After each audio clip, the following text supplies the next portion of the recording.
Matt Fry Broughton, Road Broughton. I just wondered, Mr. Corll, when you were doing this report, did you ever check with the 911 center to see how many calls were backed up in the queue on any average day or time when the town of Clay, where the sheriff's taken over? I don't believe that. I was the liaison to the committee. The committee did the work. Just to preface, I'll answer your question. They were the ones. I attended the meetings. They were the ones to keep informed as to what was going on, things of that nature. They were the ones that did the hard work. They did the research. They collected. I just wonder if anybody did that. I mean, there's a setup in the 911 center where calls get backed up in a queue for a certain district, or wherever the police officers, ambulances, or whatever's out there. And I was just curious if there was an average number that ever got, you ever got, or the committee ever got from the 911 center that said how many calls were waiting in the town of Clay. And not to pit the town of Clay against the town of Cicero. Right. But they did what you guys are talking about doing, so, I mean, they'd be a good barometer how many calls are waiting. The other question is, how many did you ever check the 911 center? Again, because they have a record of everything that happens with the police and the fire and the EMS, of how many times the officers that are in Clay are not in Clay, where they've covered calls to another place. Now, I can tell you that I listened the other night, and the Clay car was on the north side of the city, because they're a county sheriff. They're going to go where they're called. And I'm wondering if you have any numbers for that, how many times they're not on post, they're actually pulled off post to do something else. I think that's a number that we would appreciate knowing, or at least I would appreciate knowing. That's a good point. And the committee, I don't know if they pulled together that information. Everything in the committee's report is on the web. If you want to review the report itself, I don't know if you were at the last meeting or not. I don't recall. I'm not available, so I apologize. But just definitely take a look at the numbers. All the data is in there. I don't think those particular numbers that you're referring to are in there. However, I believe that the chief may have brought up that point exactly, that when he's keeping track of sheriff cars, where they are they in the town, whatever. But that, I mean, that's a big question. I mean, somebody made a comment earlier about 13 or 20 police officers scenario in the town of Cicero.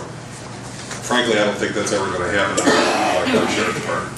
It's going to be set up something similar than Clay. We're going to have 2 or 3 police officers, and those guys, although they do a wonderful job, they work for the county sheriff, and if they get pulled off post, then we don't have them here. And I don't think, and we don't have those numbers. How many times have they been pulled off post? How many times are they out of their district? How many times, how many calls are backed up waiting for them to come back to post? Another question is, I know that in the town of Clay, from what I understand, this is what I understand, it could be not true, that if a third car comes over the district line to help them out, that's an added charge. Now, I don't know if that's true or not, but I mean, that's another thing we should be looking at. If they, if they're posted 2 vehicles and they end up having to have 3 vehicles, or 3 police officers there, are we going to get charged for that extra police officer that gets pulled off another post and brought to Cicero? There's a lot of gray area in what's happening, how these things end up playing out when it comes to this, and there's some very important numbers.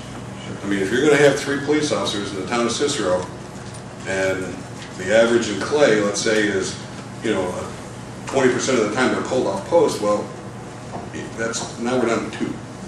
Or we could be down to none. You never know, because they're going to go wherever they're truly needed, I guess, or wherever the 911 center sends them at that time. My father was a police officer in the village of North Syracuse for 16 years. I'm proud to say. A lot of things that happened in the village of North Syracuse with the police department and them being able to not only solve crimes but with the public happened because they had community policing in the village. They still have community policing in the village. A prime example of that is that just not long ago there was a double shooting in North Syracuse, and the North Syracuse police officers knew the players in the game and knew there was more to this thing, and the wife of the guy that was doing all the shooting ended up in prison for murder because they knew that there was something else there and kept digging until they found all that evidence. County sheriffs aren't going to know the community. Our police officers know this community. They know the players that are in this community, and they know how to handle where they are and how to keep an eye on them. Sometimes the question isn't, can we afford to? Sometimes the question is very simply, can we afford not to? And I, for one, don't want to give up the security for my wife, my two daughters and the granddaughter that lives in my house for the sake of a couple of dollars. If you guys really need $50 a household, send out a letter that says, send us $50, we'll keep the police department. I'll bet you'll get a heck of a response. Thank you.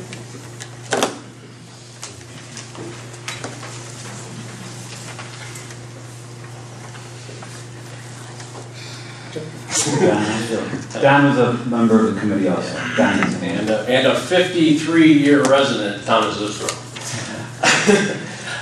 Two items I'd like to touch on. One, getting back to the financial part, is healthcare and finances. Last month, we accepted at the board meeting, Sergeant Shearer's resignation. And he has now subsequently retired from Cicero PD. And I think he's a perfect example. He is not taking health insurance, correct, Joe? That's correct. There's your perfect example of there are going to be officers, probably more than not, that will leave the department and not be taking health care benefits. So you need to tamper some of that cost estimates. The other thing is the sheriff's proposal was for a 2-car proposal and a 3-car proposal. And Joe, correct me if I'm wrong, town of Cicero averages 2.65, is that the right number? According to the proposals, we average 59 man-hours per day. According to the county proposal, it would be 48 man-hours per day. Okay, so 20-something%. It turns out to about 21,000 hours a year, more service. If you go with the 2-car proposal with the county, you'd be getting 23% less coverage over an annual basis than you're currently getting now. That's what I wanted to bring up right there, is that I think we need to equate equal level of service. We're in between the two proposals. What town of Cicero is currently doing is in between the two proposals. So if we're only looking at the 2-car proposal, we're really already 23% down. Thank you very much. Thanks, Don. Remember, folks, if someone else has something other than the police input that they would like to come to the microphone, please feel free to do so. I would still like to Go ahead. speak on behalf of the police. I am John Muldy. I'm currently a sergeant in the Cicero Police Department. I wasn't expected to speak. I hope the chief doesn't get mad at me.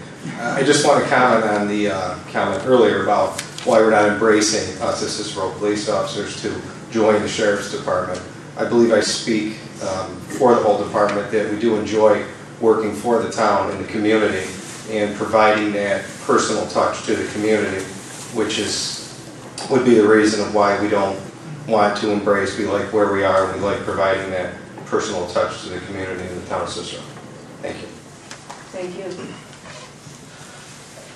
Judy, may I speak? Certainly.